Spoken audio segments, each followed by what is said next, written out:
whatever the Vidhan Sabha, whatever the figures will decide. हमारा M है को कैसे बढ़ा सकते हैं, जो कि सरकार से जुड़ी हुई चीजें हैं।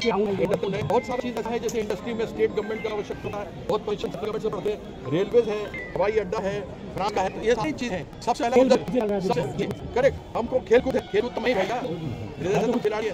सबसे पहला ये रहेगा कि जो पैसा बंगाल का हिस्सा का, जिसमें खेलकूद का मैदान रहेगा, जिसमें एक चीज बनेगी, वह पैसा आएगा, तब हम लोग झगड़ा करके दूरपुर का जो पैसा उधर से आएगा हम लोग लेंगे। तो प्रदीप दत्त हैं वहाँ पर बैठे हुए, हम लोग आवाज उनके पास भी उठाएंगे और केंद्र भी उठाते रहेंगे।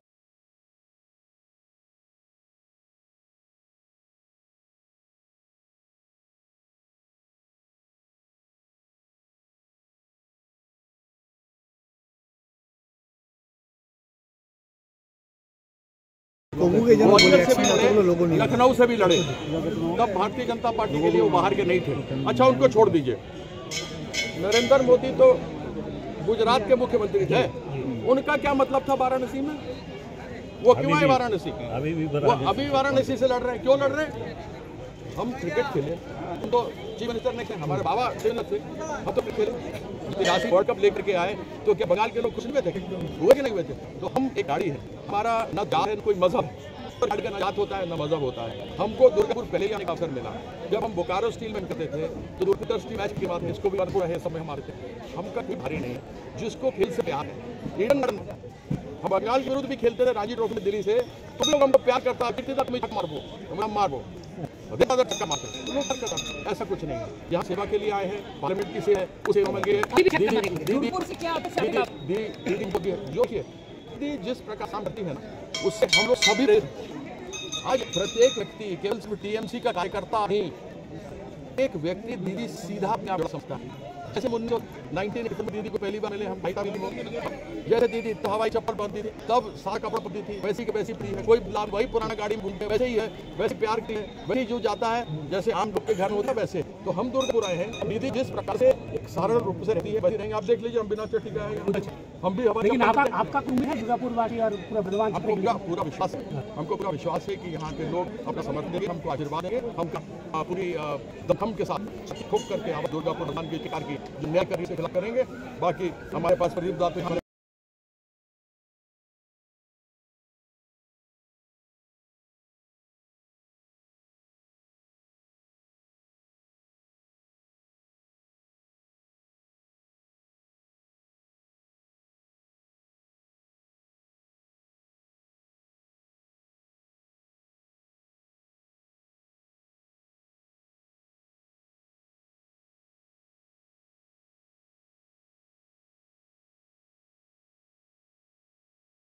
एसोसिएशन में थे उस समय, कुछ घूस वगैरह ऐसा हुआ था जिसके लिए आपको बर्खास्त किया गया था।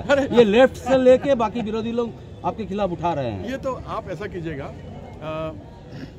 15 मार्च 2015 कीर्ति आजाद का प्रेस देख लीजिएगा, जिसमें अब तो हमको नहीं बोलना चाहिए, अब तो स्वर्गीय हो गए, दिवंगत हो गए अरुण जेटली जी। मेरा कागज़ नहीं था, सरकारी कागज़ था, जिसमें 4000 करोड़ का घोटाला डीडीसी में था, जिसकी आवाज़ हम उठा रहे थे। और ये जो आपके सीपीएम वाले हैं और ये बीजेपी वाले हैं, ये मुंह और मसूर की दाल, हमने भ्रष्टाचार उजागर किया, हमको निकाल दिया। इनसे बोलो एक प्रमाण देकर आए, अगर इसने माँ का दूध पिया है ना, एक प्रमाण देकर आए, मेरे ऊपर, मेरे बाप के ऊपर, मेरे परिवार के ऊपर एक पैसे का घोटाले का कोई लेकर के आए तो हम समझेंगे। अमित मालव का ट्वीट किया है कि आपका पिताजी हिंदू बंगाली विरोधी थे और बंगाली को उन्होंने वहाँ से भेज दिया था, ऐसा कुछ संगीन ट्वीट किए और साधारण से आपका पिताजी का भी कंपेयर किया। आपको एक चीज बताइए, ये अमित मालविया क्या आदमी है, इसका तो नाम भी नहीं लेना चाहिए। देश भर में दर्जनों केस इसके ऊपर चल रहा है डिफेमेशन का, ये 15 जगह तो ये माफी मांग चुका है। यह आदमी मानसिक रूप से असंतुलित हो गया है, मेंटली डिरेंज हो गया है। ये इसको मालूम नहीं है कि क्या बात कर रहा है, कोई सच्चाई नहीं है, कहीं कोई प्रमाण नहीं है, कहीं कोई केस नहीं है, कहीं कोई एफआईआर नहीं है, कहीं कोई कन्विक्शन नहीं है, कहीं कोई आवाज़ नहीं है। और यह आदमी अपनी सोच रखता है और उस सोच को रखकर कुछ भी किसी को बदनाम करता है। ये है भारतीय जनता पार्टी का डर्टी ट्रिक्स डिपार्टमेंट। दीदी क्या बोली? दीदी बोली वो सौतेला व्यवहार करेगा स्टेप मदरनी ट्रीटमेंट देगा तो देगा, लेकिन हम जब यहाँ सरकार में हैं तो हम अपनी तरफ से 100 दिन का मेहनताना लोगों को देंगे। आशा देखिए, आंगनवाड़ी देखिए, डबल हो गया। लक्ष्मी भंडार देखिए किस प्रकार से 500 का 1000 का 1200 हो गया। एक सुनाएंगे हम यहाँ, तो मंत्री जी आपको बताएंगे।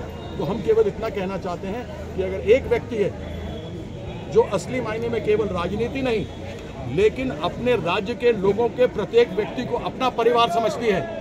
मोदी जी मणिपुर के लोगों को अपना परिवार नहीं समझते हैं, लेकिन दीदी समझती है और सबके लिए बराबर से करती है। इसलिए हम दुर्गापुर के अपने वर्तमान के लोगों से प्रणाम करते हैं, आप सबों से आशीर्वाद की कामना करते हैं। जिस प्रकार से दुश्मनों का हमने क्रिकेट के मैदान में छक्का छुड़ा दिया और 1983 में विश्व कप जीत लेकर के आए, उसी तरीके से आप लोगों की बात छाती ठोक कर हम पार्लियामेंट में कर सके, उसका आशीर्वाद हमको चाहिए।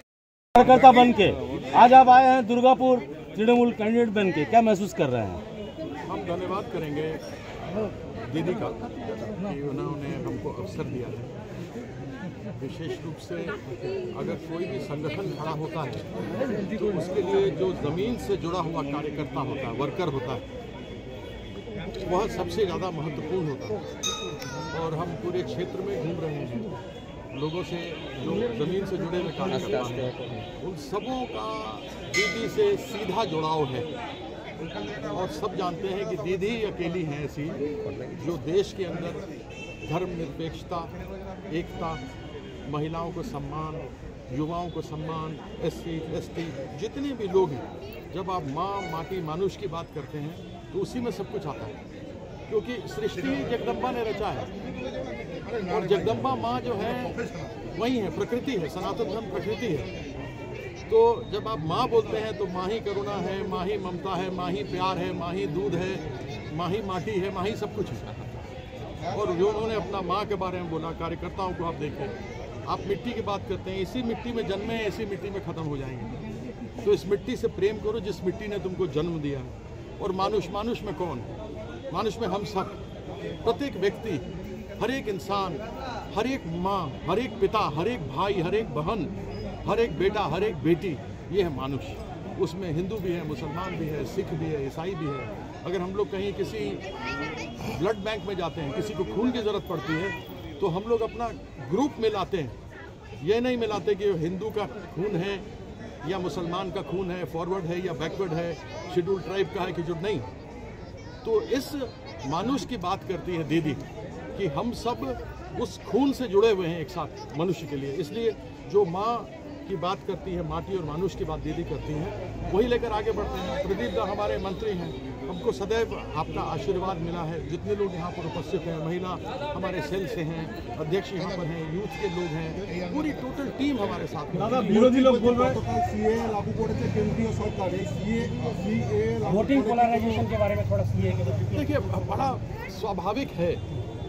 यह जब देखते हैं कि कहीं जीत नहीं पा रही भारतीय जनता पार्टी, तो मोदी जी का दिमाग चलना शुरू होता है। और जब मोदी जी का दिमाग चलता है तो उसको अनुपालन करने का कोशिश कौन करते हैं? अमित शाह जी प्रयास करते हैं। आज क्या किया? वही लोगों को बना रहे हैं। जब कभी इनसे पूछो, जब आप मोदी की गारंटी करते हैं, आप सीए का बात किया ना जी, इनसे पूछो कि आप सीए का बात करें, एनआरसी हम तो बाद में बात करेंगे। पहले ये बताओ कि जो 10 साल पहले मोदी का गारंटी 2 करोड़ नौकरी हर साल का था, 10 साल हो गया, 20 करोड़ होना चाहिए चाकरी की नहीं होना चाहिए? 2 मिला, 20 मिला। मोदी की गारंटी था कि हम 100 दिन में काला धन लेके आएंगे, 3650 दिन हो गया। 15-15 लाख रुपए देंगे, 15% मिला? नहीं मिला। गरीबी, इन सब चीज पर बात नहीं करेंगे। करेंगे हम सीए ला रहे हैं, एनआरसी ला रहे हैं, ऐसे ही ले आएंगे सीए एनआरसी। अरे उसका बजाते वो पास होगा, उसका बिल बनेगा, बिल बनने के बाद वो पार्लियामेंट में आएगा, पार्लियामेंट में आने के बाद वो पास होगा। ये कब सरकार में आएंगे? अब ये बताइए, आपको याद है ना, इन्होंने कहा था कि 2022 तक, सुनिए दादा, आप पूछा था 2022 तक हम सबके सिर पर छत देंगे, बोला था। आज क्या हो गया? 2024। फिर ये क्या बोले 2024 में? बोले कि 2047 में 2047 यानी 25 साल बाद। अब 25 साल बाद हम लोग में कितना लोग जिंदा रहेगा, कितना लोग मर जाएगा, पता ही नहीं। 1 मिनट। तो ये जो गारंटी है ना, इस गारंटी का कौन जवाब देगा? मेरे चाकरी का जवाब कौन देगा? महंगाई का जवाब कौन देगा? या जो 15-15 लाख आना था उसका क्या होगा? ये जो गैस सिलेंडर लेके हमारी बहन स्मृति ईरानी ऐसे डोलती थी ना माथा पे रख के, 400 रुपया, 1200 रुपया हो गया, खुद 800 रुपया बढ़ा दिया, 100 रुपया कम कर दिया, बोला कि देखो हम क्या कर रहे हैं। ये है मोदी की गारंटी। लेकिन मोदी की गारंटी पर भारी है ममता दीदी की वारंटी। जो वारंटी उन्होंने दिया, उनके साथ जो बंगाल के साथ सौतेला व्यवहार हो रहा है, जो 4,60,000 करोड़ रुपया किसका है? आप लोग जो पत्रकार हैं, यहाँ बंगाल रहने वाले जो लोग हैं, यहाँ पर हम लोग जितने लोग खड़े हुए हैं, किसका पैसा है ये? आपका दिया हुआ GST है। आटा, दाल, चावल, पनीर, सब्जी, सब पर GST आपने दिया है। उसके अलावा आपको इनकम टैक्स लगा है। इनकम